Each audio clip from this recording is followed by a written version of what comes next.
Hi అండి. Welcome to competitive mother channel. అందరూ ఎలా ఉన్నారు? బాగున్నారా? నా పేరు పూజ. ఈరోజు స్టడీ బ్లాగ్లో నేను ఇంటి బాధ్యతలు అలాగే పాపను చూసుకుంటూ ఒక తల్లిగా ఎలా చదివాను ఈ వీడియోలో ఉంటుంది. చూసారు కదా, నేనైతే మార్నింగ్ లేచాను. వర్షం పడినట్టుంది, మొత్తం తడిగా ఉంది. ఈరోజు కొద్దిగా లేట్గానే లేచాను. 4:45 అవుతుంది లేచేటప్పటికి. కొద్దిగా లేట్గానే లేచాను ఈరోజు. నేను చదువుదామని కూర్చున్నాను. మొన్నటి వరకు అయితే శీతోష్ణ స్థితి లెసన్ చదివాను కదా, అదొకసారి చూసుకున్నాను మళ్ళీ, జస్ట్ పైన అంతే మార్నింగ్. తర్వాత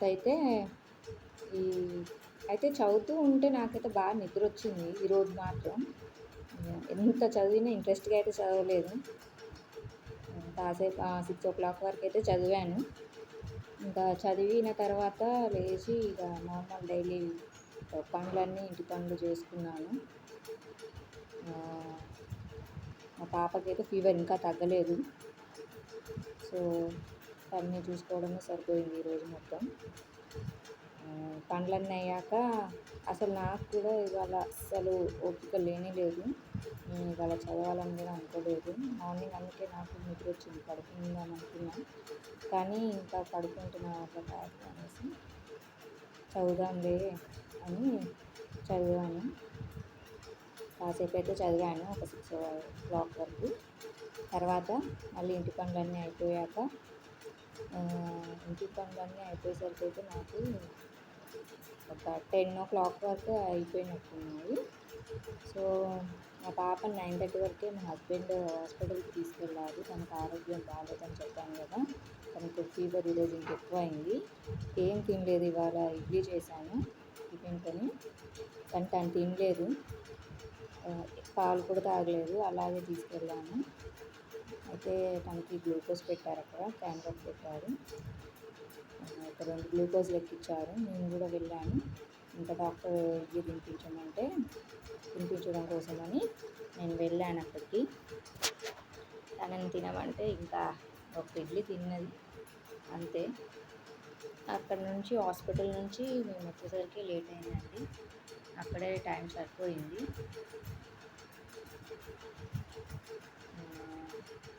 ఒక 12 అయినట్టుంది మేము ఇంటికి వచ్చేసరికి.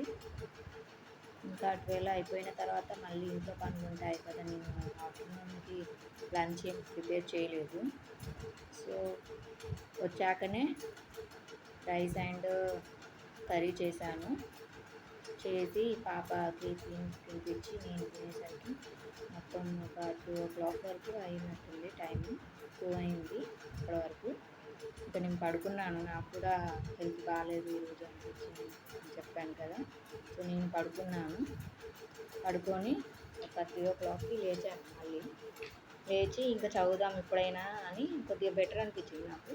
సో ఇప్పుడైనా చదువుదాము, పాప పడుకుందిగా అనేసి కూర్చుంటే మా పాప మళ్ళీ లేచింది. కొన్ని వాటర్ కావాలని అడిగింది. సో తనకి ఇచ్చాను. ఇంకా తన పక్కనే కూర్చొని తనని చూసుకుంటూ చదివాను. తన ఫీవర్ ఎక్కువగా ఉండేసరికి తడి క్లాత్ పెట్టి తుడుచుకుంటూ ఇంకా చదివాను. తన పక్కన పెట్టుకొని తనని చూసుకుంటూ ఈరోజైతే నా స్టడీస్ అయ్యిందండి. ఇంకా అందరూ అంటారు కదా, చిన్నపిల్లలు ఉన్న దగ్గర నీకు ఎందుకు చదవని. సో ఇంకా ఏదన్నా కానీ మనం అయితే ఒకసారి కాంపిటేటివ్ ఫీల్డ్లోకి దిగాక ఇంకా చదవకుండా నెగ్లెక్ట్ చేయకూడదు. ఏదేమైనా చదవాలి, ట్రై చేయాలి. అలా అని పిల్లలని పక్కన పెట్టకూడదు. ఫస్ట్ మన ప్రియారిటీ అమ్మగా పిల్లలే కదా. సో వాళ్ళని బాగా చూసుకున్న తర్వాతనే మనం స్టడీస్ని చూసుకోవాలి. సో ఈరోజైతే ఇలా గడిచిపోయిందండి. మా పాపకు పాపం చాలా ఫీవర్ ఉంది. నాకైతే చాలా బాధ అనిపించింది. పిల్లలకు ఫీవర్ ఉంటే మనకి ఎక్కువ బాధ కలుగుతుంది కదండి, వాళ్ళకంటే ఎక్కువ మనకే ఉంటుంది. సో నాకైతే చాలా బాధ అనిపించింది మా పాపకు అలా ఉండేసరికి.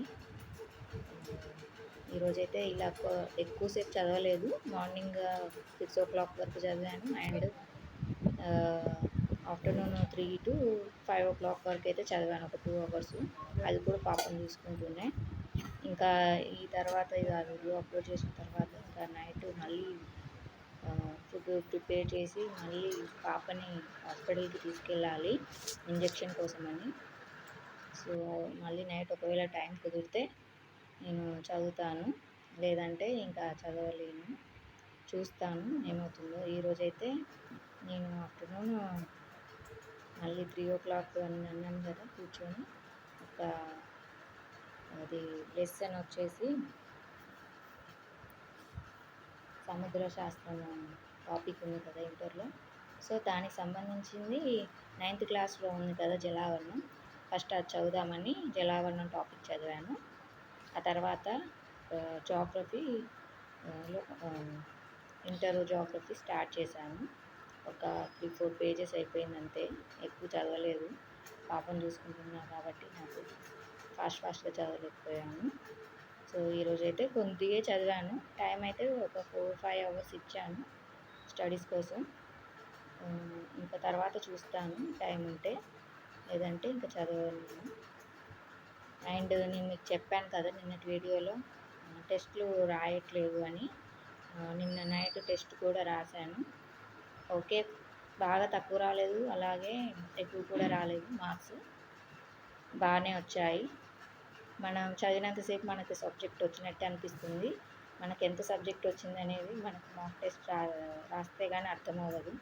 అది చూసినాక తెలుస్తుంది మనం ఎంత రాసాము, ఎంత చదివామని. అప్పుడు అర్థమవుతుంది మనం ఇంకెక్కడ గీకున్నామని.